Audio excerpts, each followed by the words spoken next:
เคตอนนี้เราซื้อตั๋วนะครับทางสปอร์ตเวิร์เหมือนกันนะครับอันนี้เป็นบิ๊กไบค์เป็นมอเตอร์ไซค์ไบค์เข้ามาเลย40เหรียญเหมือนกันก็เริ่มต้นเขาเปิดประตูแล้วโอเคนะครับเข้ามาแล้วอันนี้โอ้ยสวยเชียว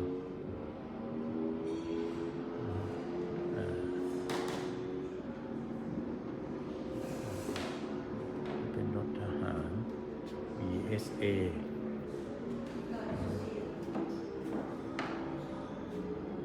อันนี้ก็ SS 100มีซูซูกิยามาฮ่าเหมือนบ้านเราเลยนะ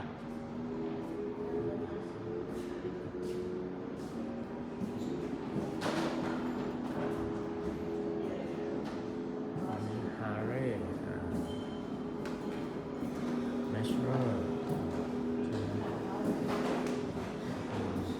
อิสราเอลมอเตอร์ไซค์เพื่อดิวเรนจ์โอเคโอ้ดูสวยจังจบเรื่องของมอเตอร์ไซค์ประเด็นเดียวกันนะฮะมีซูเปอร์นะครับสมัยก่อนเป็นซูเปอร์เนาะบ้านเราก็มีนะสมัยก่อนเป็นซูเปอร์สีแดงๆนะน้ำมันซูเปอร์กับเบนซินนะเดี๋ยวนี้ก็เป็น91 95ว่ากันไปโอเคเข้ามาฮะก็จะมาเจอมีแบบโคคาร์ดเลย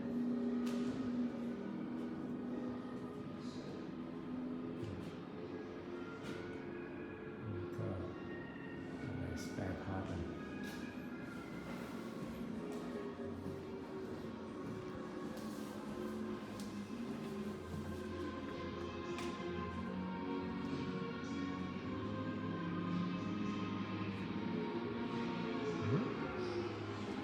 ทางไหนต่อเลยอ่ะแค่นี้เหรอบอกคลีวิวดิอยู่ไหนคลีวิวด้านนี้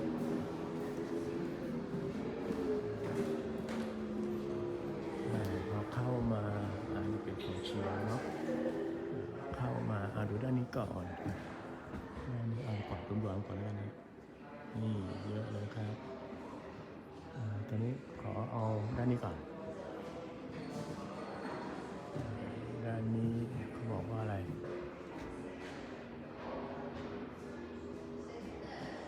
relocate 1932เป็นตั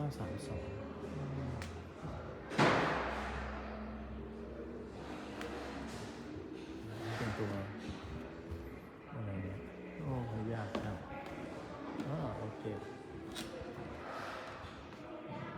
รถอเมริกัน1998ก็ไม่นาน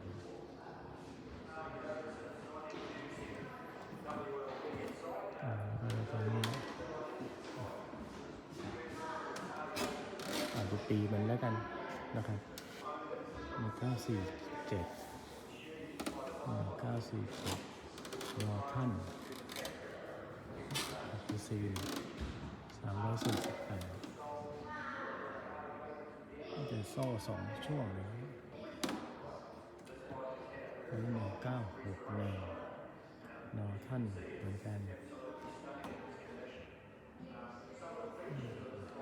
ท่านเขามีข้างล่างเป็น British Motorbike 1962ท่านเหมือนกัน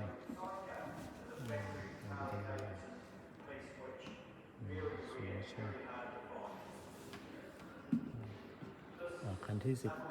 19ในนิวซีแลนด์คลาสสิกมอเตอร์ไซค์ลิมิเต็ด1964และเชนลิชแมน1964แล้วก็เลเวเดอร์นี่ปีไหน1974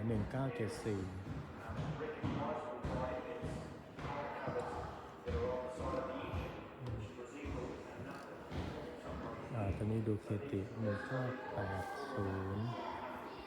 หอมบางจัง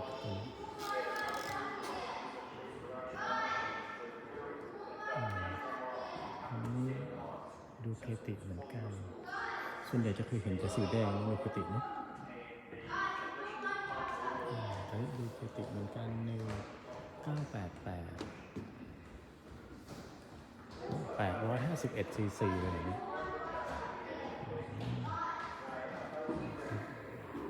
ตรงนี้มาดูตรงนี้นี่อะไรนี่มอเตอร์ไซค์นะเนี่ย3 ล้อ1960มิสเตอร์ชมิดเนาะเป็นกระจกเป็นแบบขับตัวอะไรโลโก้นี่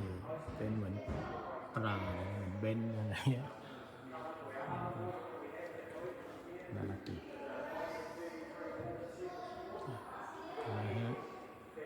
อันนี้คือรองไฮแปลว่าอะไรชื่อรองไฮนิวแลนด์รองไฮ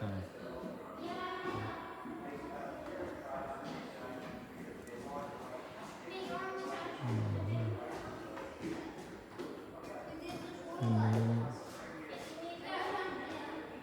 คันสตาร์ทอยู่ด้านซ้ายคันนี้เป็นน่าสนใจที่เหมือนจักรยานเลยจักรยานได้ด้วย1912ไฟลิวเมอร์เคียว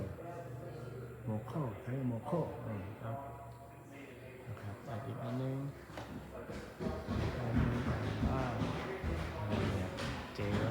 หรือเอสอินเดีย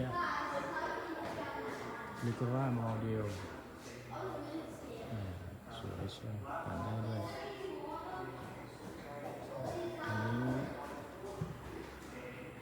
คันนี้1913 Exer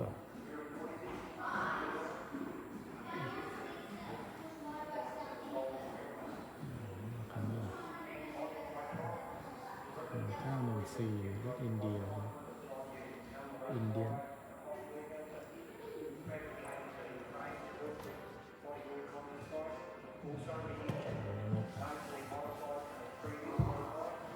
เนี่ย1911อินเดียเหมือนกันอันนี้อินเดียเหมือนกัน1916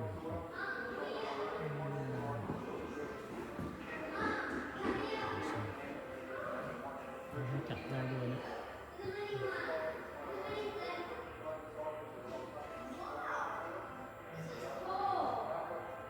นี่ก็เป็นฮาร์เลย์ปี21915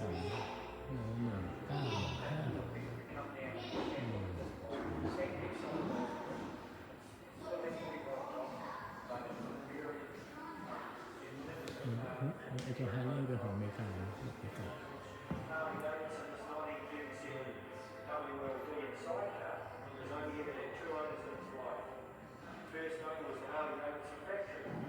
เป็นเทอร์มอฟยูIt was used by the night watchman to commute from home to the factory every day for 32 years. After that, it was sold to a Harley Davidson dealer, and that's where it spent the rest of its life. This bike has had a very comprehensive restoration on it.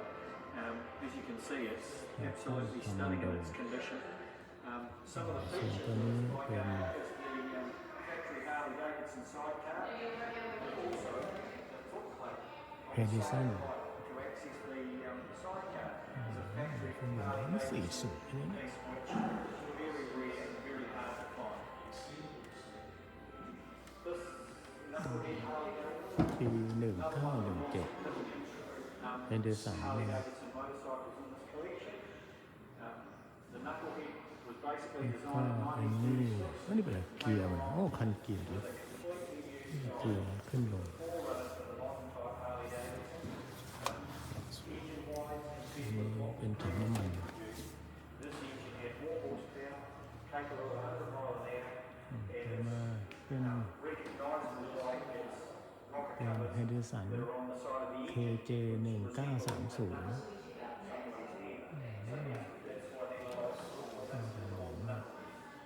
This bike เป็นเฮดิสัน1931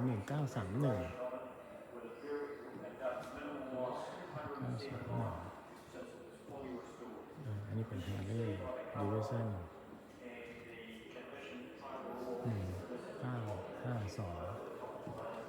มาดูตัวนี้เป็นดูเคติเหมือนกันดูเคติสีเทาเขียว750ซีซี2สูบปี1974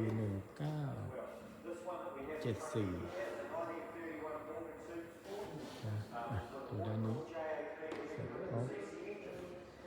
เขาบอกว่ามี3 ฟอร์ดูข้างบนที่ให้ขึ้นไปข้างบนจะขึ้นเลยคราวนี้น่าจะสวยๆนะสีเหลืองเนี่ย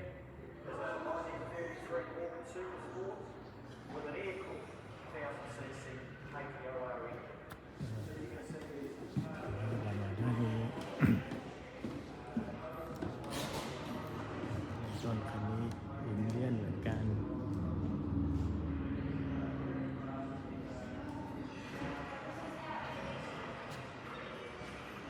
น่าจะนานแล้วแหละจนหาข้อมูลไม่ได้ว่าปีไหนอ๋ออันนี้เวสป้ารถพ่วงข้างเหมือนบ้านเราเลยเวสป้า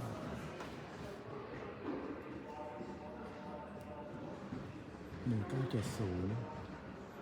54 ปี 53 ปีประมาณนี้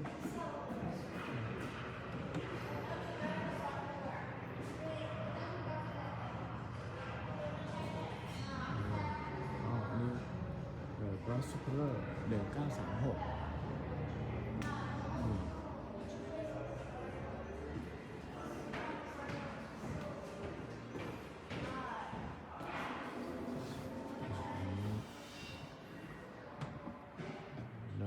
เอ็นฟิล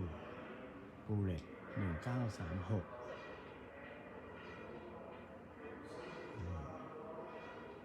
ต่อมาฮะ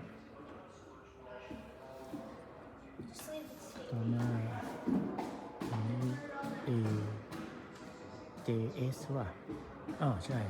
โมเดล S3 1931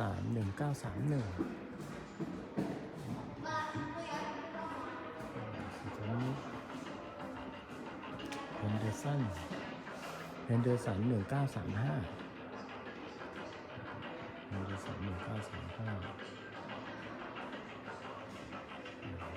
ันนี้ก็จะเป็นฟันฟิลแล้วก็อัตราลูกสูบอัตราเร่งเท่าไหร่อันนี้เป็นโนตัน19 น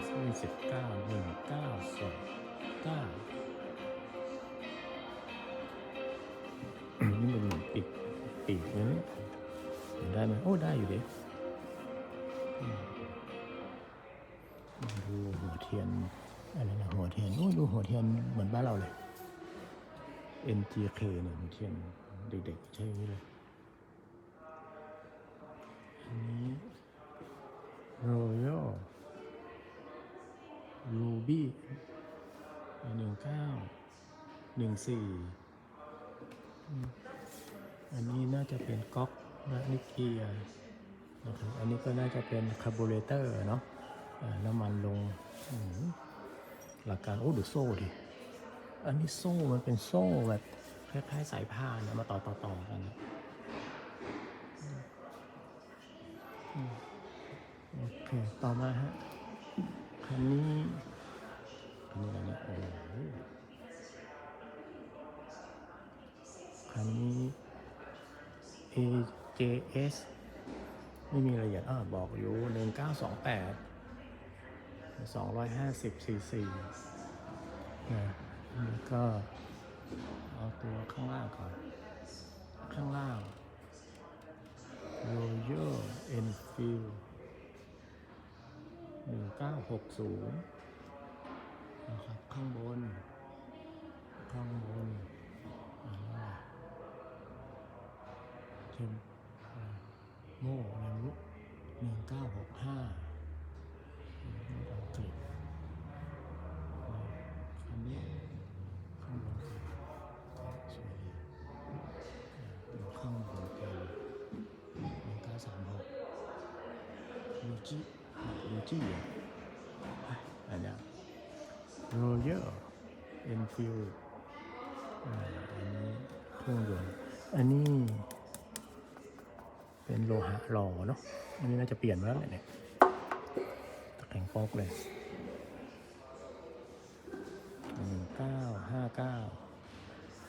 Royal Enfield เนาะเพราะว่าPSA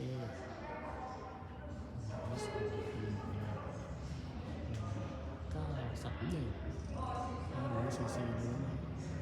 ไอตัวล่าง921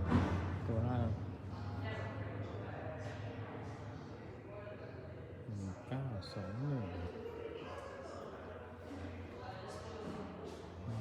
วยจังดูตัวนี้ดิHarley Davidson 1917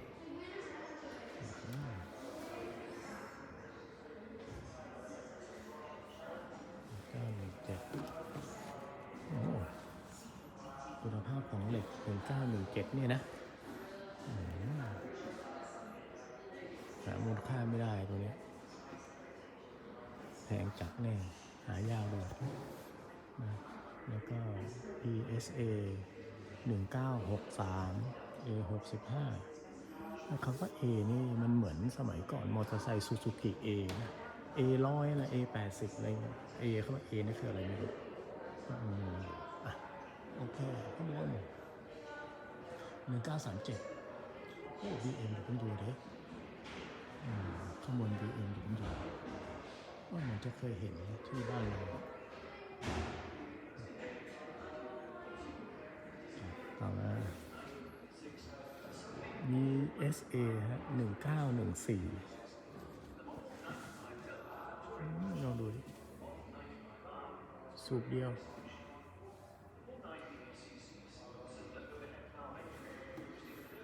ต่อมาฮะ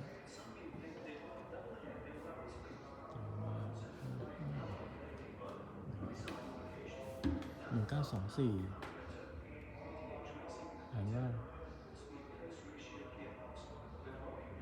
เลิก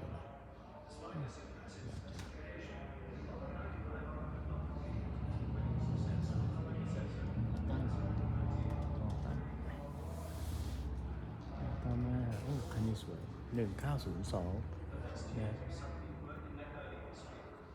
อ่านว่าเปอร์เช่เหรอไม่รู้ละอะไรไม่รู้ขอให้ดูว่ามันสวยดูโลโก้มีที่ครับโอ้โหเป็นสิงโตสวยเชียว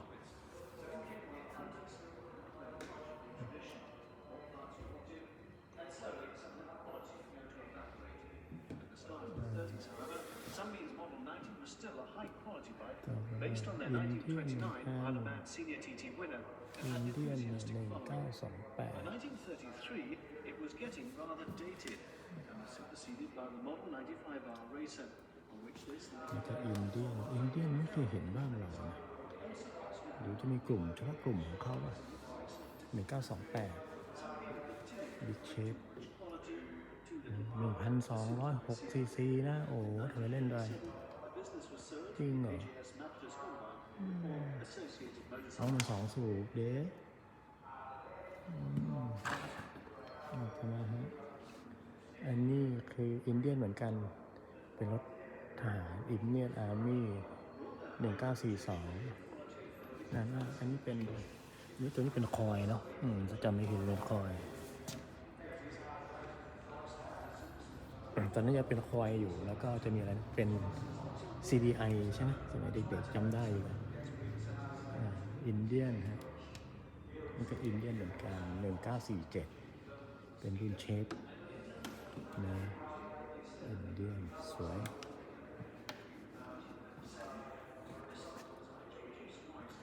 มาคันนี้อินเดียน1963นะครับอันนี้เป็นแตรมันนะเป็นแตรอันนี้จะมีเกจวัดความเร็วเท่าไหร่ก็มากสุดก็คือ100 กิโลเมตรต่อชั่วโมงนะครับมีน้ำมัน2 ถังมันเป็นซีคาร์เนาะ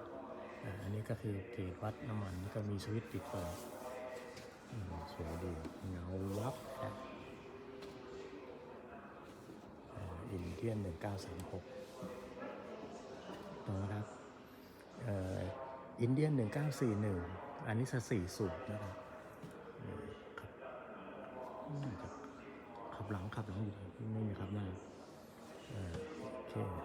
รูปแบบเชฟนี่สวยมากครับข้างบนเป็นแตรนะอันนี้ก็มีเกรดเหมือนกัน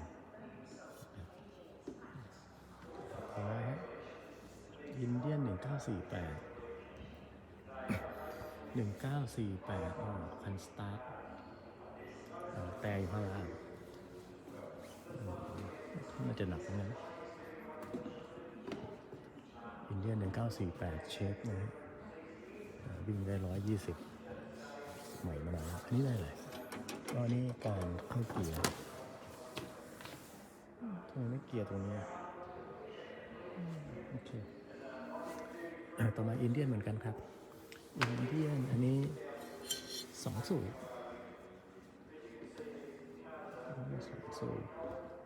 1948นะ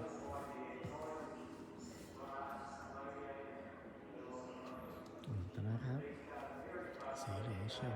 อันนี้3 สูบนะมีดูสังเกตมีคอยเห็นไหมมีคอย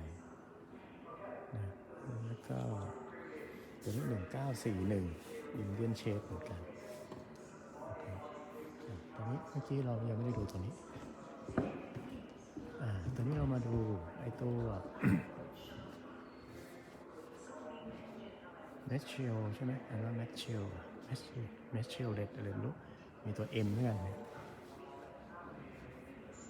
950หรอใช่แมชเลตอันว่าแมชเลตเนาะข้างบนBMW 1934 R2 ตัวนี้ R2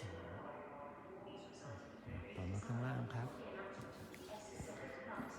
อะไรว่า Ariel เหรอAriel เนี่ยอันนี้1,000 cc เห็นมีเลขพันติดอยู่ใช่1948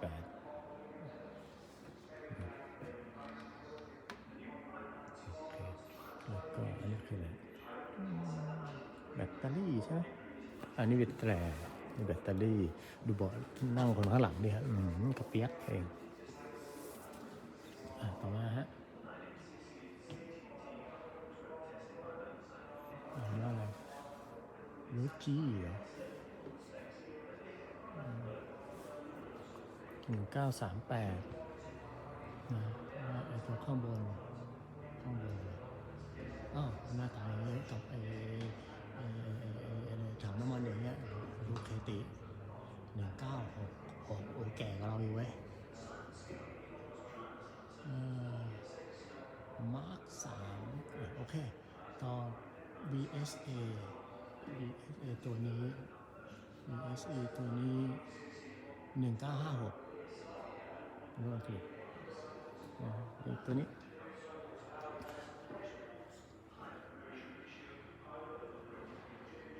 โอ้โหตัวนี้ดูดิรูปตัว S สวยใช่อันนี้คาร์บูเรเตอร์ถังน้ำมันอยู่นี่อันนี้น่าจะเป็นออโต้ลุกอันนี้จะเป็นถังน้ำมันปกติใส่ปีอะไรเนี่ย1937อ่านว่าอะไรอะไรไม่รู้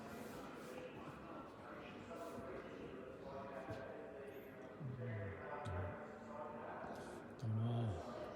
อันนี้BM จะต้องอยู่BM 1950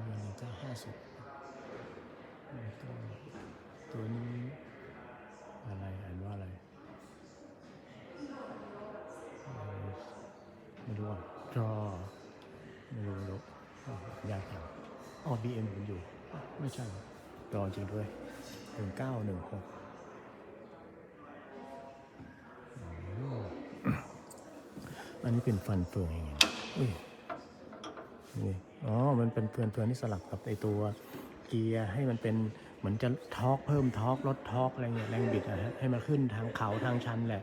นี่เป็นคันโยกเกียร์อะไรเงี้ยอันนี้คันโยกเบรกมืออันนี้คิดได้ขนาดนั้นเหรออันนี้น่าจะเป็นคลัตช์มากกว่าไม่ใช่เบรกอันนี้จะเป็นคลัตช์นี่เบรกหน้าไม่มีงงโอเคต่อมาพี่เที่ยวถูกตรงนี้แล้ว ต่อมาฮาร์เลย์ดีเวสันอีกละ1926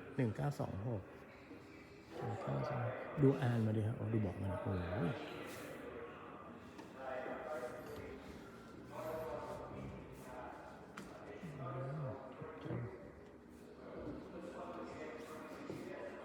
ยส่วนตัวนี้ฮาร์เลย์ดีเวสันเหมือนกันอันนี้วิ่ง100 กิโลเมตรต่อชั่วโมงอันนี้เบรกหน้า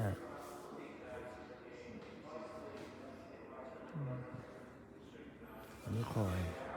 เพื่อมาจุดระเบิดตรงหัวเทียนเข้าใจได้สมัยก่อน1936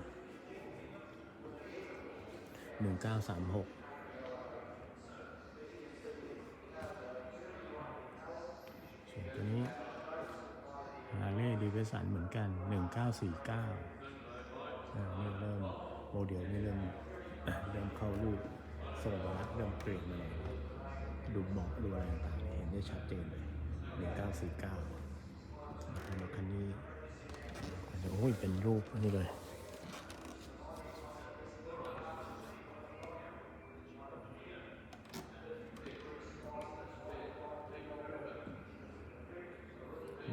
อินเดียนตัวนี้1950อันนี้อินเดียนเหมือนกัน1938สเกลตอนนี้เป็นปีอะไร1938นะครับสเกลอินเดียนสปอร์ตสเกลเหมือนกัน1937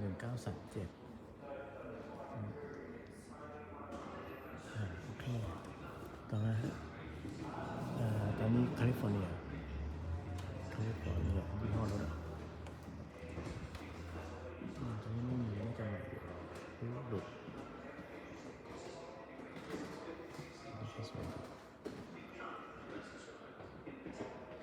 GT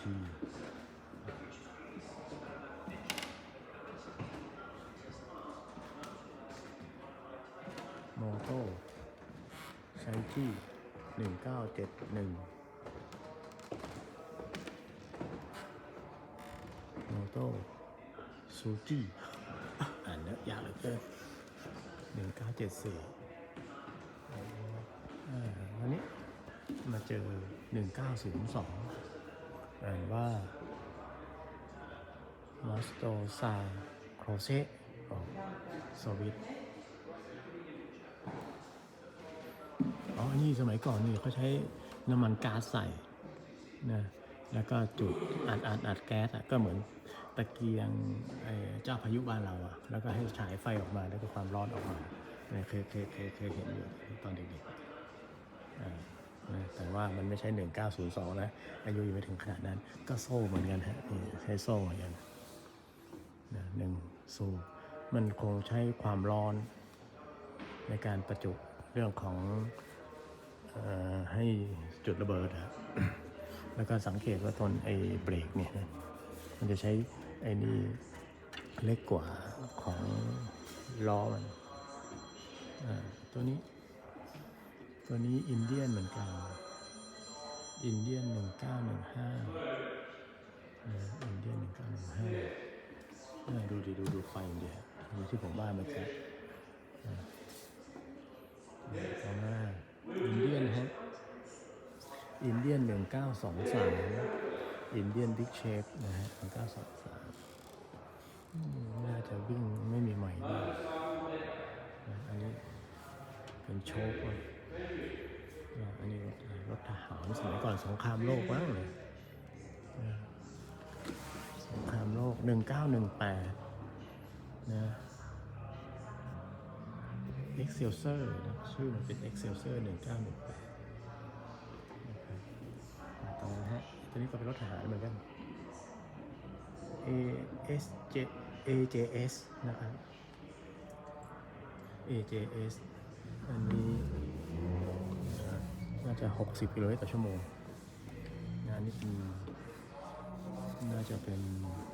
บัตรเขตวัดน้ำมัน1930พอมาเป็นตัวนี้ตัวนี้1907อินเดียนะฮะหายากแล้วนะรถพวกนี้ดูดิกลไกคนสมัยก่อนนี่คิดได้ขนาดนี้เลยเหรอ เพราะเป็นอินเดียนเหมือนกันครับอินเดียน1908อันนี้988ซีซีนะครับ V Twin นะฮะก็คือแปลว่าเครื่องยนต์ V V Twin เนี่ยดูดิตอนนี้ไม่มีหัวเทียนนะอ๋อนี่เนี่ยหัวเทียนนี่มีหัวเทียน2หัวเทียนอินเดียนนะครับอินเดียนเนี่ยนะโอเคก็ตรงนี้น่าจะมาดูนี้ก่อนเดี๋ยวหมดละตรงนี้มันจะไปรับโอเคโอเคอินเดียนครับ1941นะครับ1941 1,265ซีซีมีแหนบด้วยรองรับดูวิธีนั่งเขานะครับ1941เนาะพอตัวนี้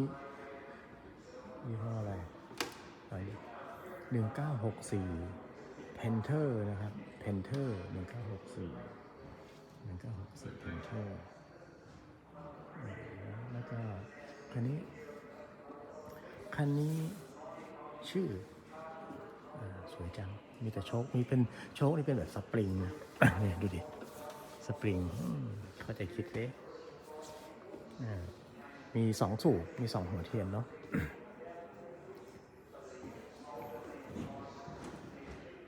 แมชเลอร์เนี่ยนะ1921 1000ซีซีนะครับอันนี้เป็นแต่ดูแต่ตัวใหญ่ๆเลยอันนี้หมวกคนนั่ง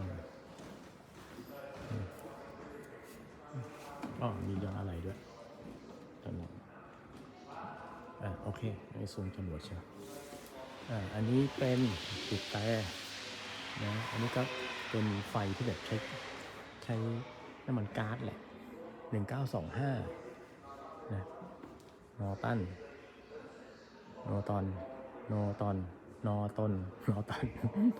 นะครับโอเคต่อมาฮะอันนี้1937อ่านว่าทุมเพชรอะไรไม่รู้นะก็อีกอันหนึ่งเป็นสวยเป็นฮาร์เลย์เดวิสัน1937สวย1937ต่อมาอันเห็นเป็นแหนบไหมแหนบนี่เหมือนคล้ายๆกับรถม้านะ1930เป็นฮาร์เลย์เดวิสันเหมือนกันอันนี้ก็จะมีไฟ2อันมีแต่นะครับแล้วนี้ก็เป็นฮาร์เลย์เดวิสันเหมือนกัน1962สีดำสวยนะครับแล้วก็เดี๋ยวเราไปดูนี้ก่อนส่วนตัวนี้ด้านนี้บอกแล้วดูรูปๆยาวๆดิจะมาตรงนี้ก่อนไปนอตั้น1934 490ซีซีแล้วก็ตัวนี้อะไรเราตั้งเหมือนกันดูความแข็งแรงดิปีนี้จะเฉลี่ยสักกี่คันไม่รู้1937 490ซีซีอันนี้ดูถังน้ำมันชื่ออะไร FN Singer 1913รถเบนซ์สวยอันนี้อะไรเนี่ยน่าจะเป็นเพลานะสมัยก่อนคิดแรงเพลาได้คิดอะไรได้นี่ถือว่าไม่ธรรมดาละนะเป็น100 ปี1924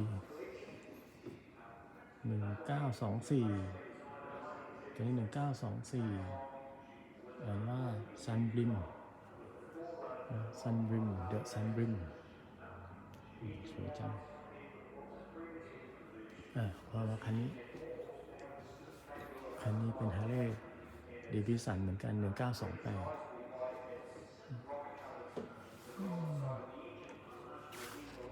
จังท่อเหมือนคูโบต้าเลยโอเคครับผมก็เดี๋ยวจะเดินออกไปข้างนอกก่อนว่ามีอะไรบ้างแต่เขาบอกมันมี3ชั้นนะ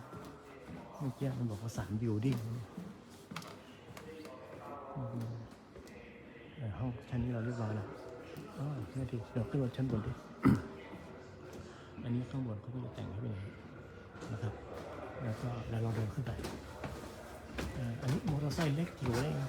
ประมาณกี่คืบ1 คืบ 2 คืบ 3 4 คืบเองนะ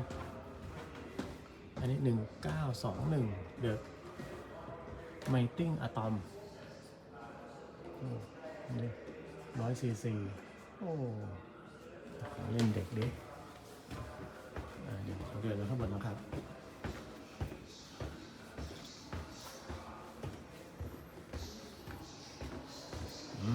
นี่ไงตอนนี้ เป็นลานกว้างๆเลยนะจะเริ่มตรงไหนก่อนเริ่มตรงนี้ก่อนแล้วกันเริ่มตอนนี้เป็นนิวตันเหมือนกันคอมเมนโดอันนี้ยังดูไม่ใหม่เท่าไหร่แล้วก็ตัวนี้1960ไม่เก่าเท่าไหร่ไม่ใหม่เท่าไหร่นะ BSA A100 1960แล้วก็ BSA 1954แต่ยังดูเหมือนใหม่นะ1966 BSA Hornet 1950แล้วเวนเซนใช่ไหมอ่านด้วยกันนะผมไม่ชัวร์เหมือนกัน1950ดูแต่ความสวยแหละดูกับความอลังการของมันนะฮะ1951เป็นเชนเหมือนกันเป็นเชนเหมือนกันเป็นเชนด้วยกันนะเป็นเชน1951เป็นเชนเหมือนกัน1952เรียงมาละ1952นะครับต่อมาฮะเป็นเชนเหมือนกัน1955คันนี้ดูแบบน่าดุมากตัวนี้น่าดุมากเป็นเชนเหมือนกัน1953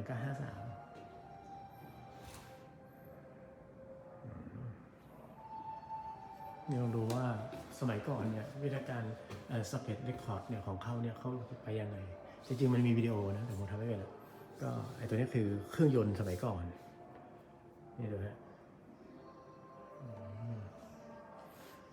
ในตำนานของเบนเซนนะเขาเอามาให้ดูโอเค เบนเซน1949ครับ HRD นะฮะมาตัวนี้ยี่ห้ออะไรเนี่ย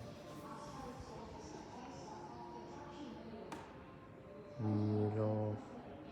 โคเต็ดโอ้ยากจังนะครับ1949วีโรเค็ดไม่รู้อะ1959ยี่ห้อเดียวกันอ่านไม่เป็นเอาไปตัวนี้วีโรเค็ดเนี่ยวีโรเค็ดที่เป็นรถวีทริสอันนี้ NSU Super Max 1958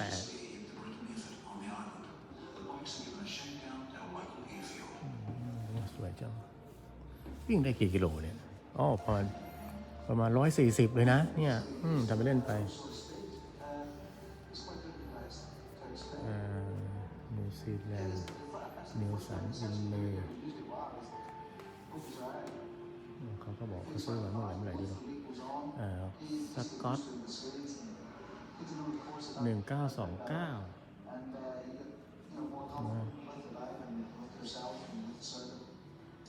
ลูจี้1930 1953ไซบิมแล้วก็ Royal Enfield 1960หน้าตาคล้ายกันเลยคล้ายกันเดี๋ยวนะจะลองดูตอนนี้ก่อนได้กัน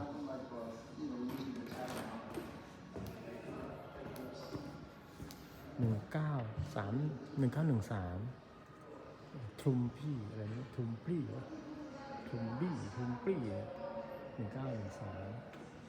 ดูดิ 19,600อุ้ยตายรถพวกนี้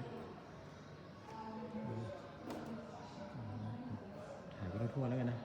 อาจจะไม่ทันดูรูปแบบมาแล้วกัน1913ทุมปรี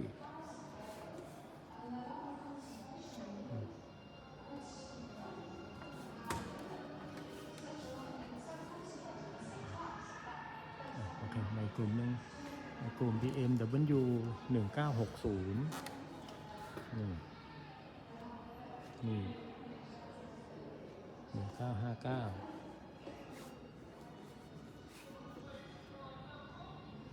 แล้วก็1954มันจะมีรุ่นเนาะมี R67 อันนี้ R69 R67 มันเป็นรุ่นมันฮะพวกตระกูลของ BM Benz อะไรเงี้ยมันเป็นใช้ R ขึ้นต้นรุ่นอย่างเงี้ยแหละเดี๋ยวมัน U บ้าง21อะไรอย่างเงี้ย1938อันนี้ R71อันนี้ก็1967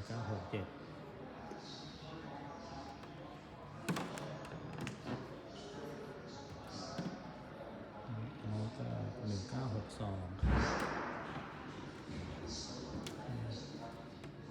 มันมีกระจกข้างเดียวเด้อันนี้1956 R60โอเคตอนนี้เราเอาไปเลยก่อนอันนี้ให้เสร็จก่อนโอเคเรเวนด้านะครับ1954เหมือนตัวประหลาดเลยเหมือนตัวประหลาดเลยรูมิจูเนอร์1957ตัวประหลาด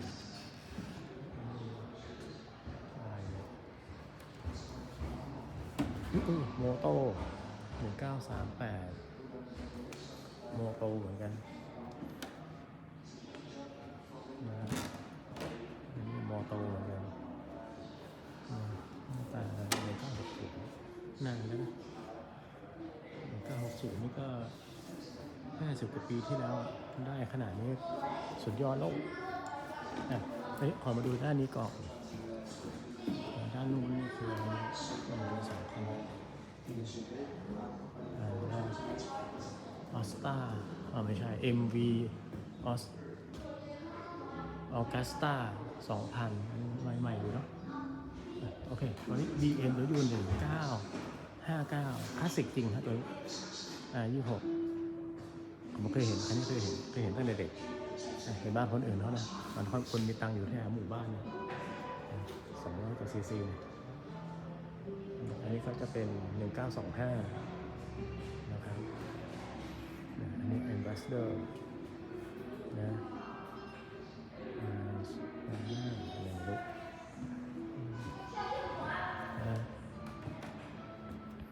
หมวกกันน็อกเลย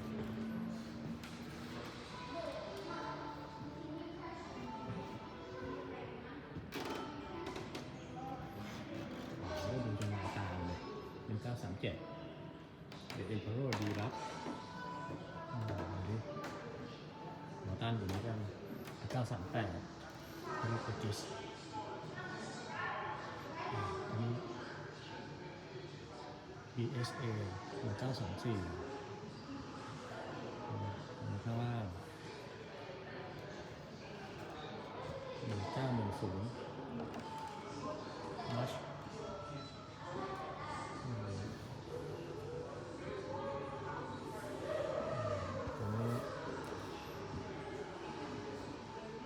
Excelsior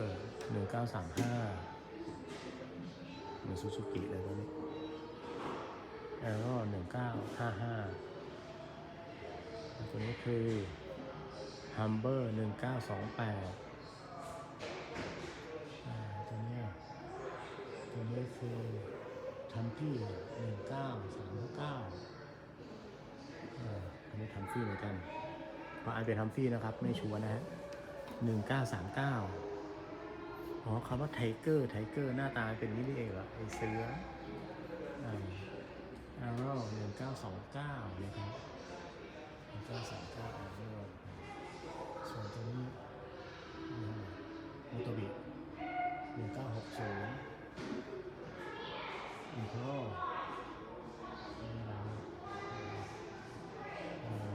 1937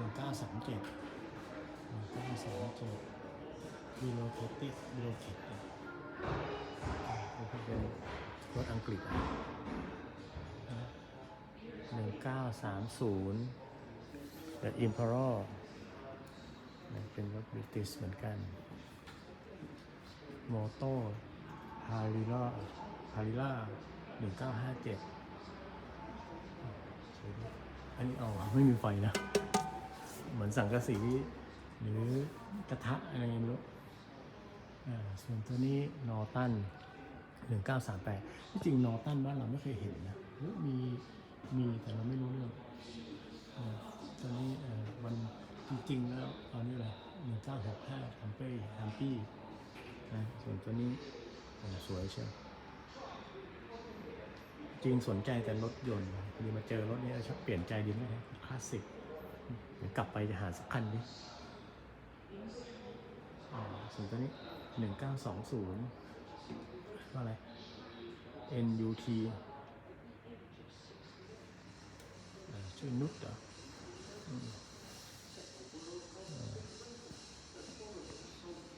ดูคนเรื่องของกันเพราะว่ามันเยอะมาก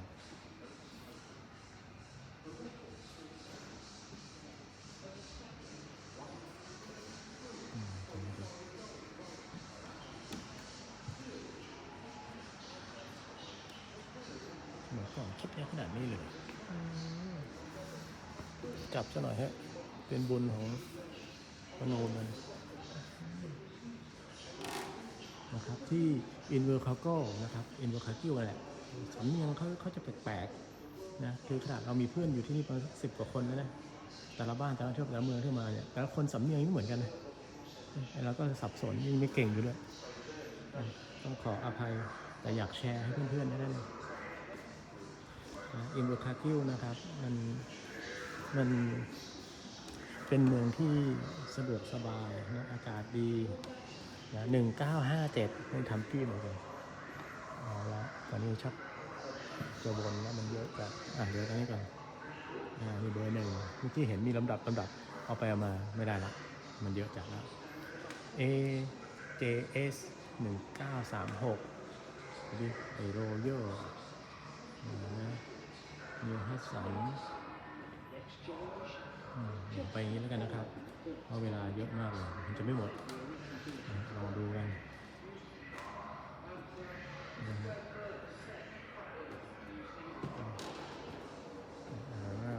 ไปแบบนี้แล้วกันเนาะเรื่อยๆเนาะช่วยกันเห็นช่วยกันดูว่าพระเจ้าโลกมนุษย์เนี่ยมันมีมอเตอร์ไบค์แมงกะไซเนี่ยมันเยอะมากเลยตอนเด็กๆนี่ชอบมากแมงกะไซถ้าไม่มีมันก็คงไม่ได้อยู่รอดปลอดภัยถึงขนาดนี้ขอมาได้นี่ก่อนครับด้านนี้นะครับเดี๋ยวผมถ่ายให้เป็นอย่างนี้นะครับเดี๋ยวนี้แต่ละคันแต่สิ่งที่อยากรู้เนี่ยคือเขาดูแลรักษามันยังไงดูดิดูแตรดิโอ้โหปาล์มแน่ๆเลย1929นะดูดิครับคิดไม่ได้ยังไงอันนี้อะไร USA อันนี้ไม่ใช่รถใหม่ดูแบบเหมือนรถใหม่เลยไม่รู้ว่าเป็นรถใหม่แต่ที่จริงคือ